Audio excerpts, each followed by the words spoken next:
בואו נצלול לעניינים. האסטרטגיה, המוצרים שאני מוכר, זה הדבר הראשון. להסתכל על המספרים שמאחורי העסק. כמה עולה לי?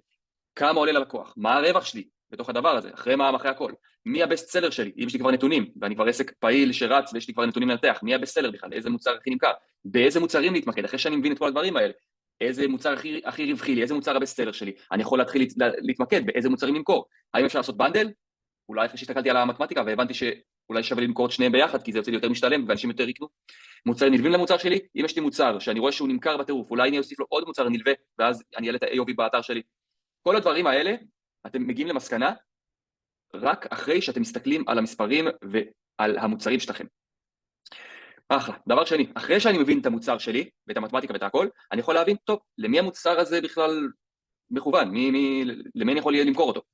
אחלה. אז מי הקהל יעד שלי, איך אני פונה אליו? להיכנס לראש של הלקוח הפוטנציאלי. אתם צריכים להבין מי הוא, איזה גיל, זה גבר, זה אישה, איזה בעיות יש לו, איך המוצרים שלכם יעזרו לו. אם אתם מוכרים, לדוגמה, אם אתם מוכרים מוצרים לבעיות גב, תפנו לקהל שיש לו את הסיכוי הגדול ביותר לבעיות גב. ברגע שאתם מבינים את הקהל שלכם, אתם מבינים את המוצר, ואז אתם מבינים למי המוצר הזה מתאים, שזה פה מי הקהל יעד ואיך אני פונה אליו, יהיה לכם הרבה יותר קל לכתוב קופי, אם זה במודעה ואם זה בדף נחיתה, לייצר קריאייטיב, כי אז אתם מבינים, אם הבן אדם, אם המוצר שלי זה מוצרים לבעיות גב, אני מבין שאני צריך ללכת ליוצר תוכן שהוא לא בן 20, שזה מישהו כנראה בן 35 פלוס, מישהו בן 40 פלוס, כי שם נמצא רוב הסיכויים של החבר'ה עם הבעיות גב. סבבה? ברגע שאני מבין את זה, יהיה לי הרבה יותר קל לכתוב הכל. והנה המשפט האהוב עליי ששמעתי כל כך הרבה פעמים בחיים, אבל תומר, חנות תכשיטים לא פותרת שום בעיה, בואו אני אספר לכם, היא כן. הבעיה יכולה להיות לא רק בעיה אצל מה שנקרא פסיכולוגי, או בעיה שאנחנו מציגים לקהל שלנו שיש לו.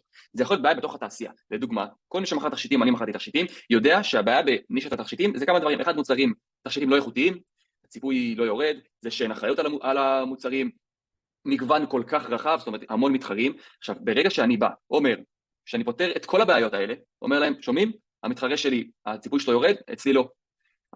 אין את לו אחריות, אצלי יש לשנה.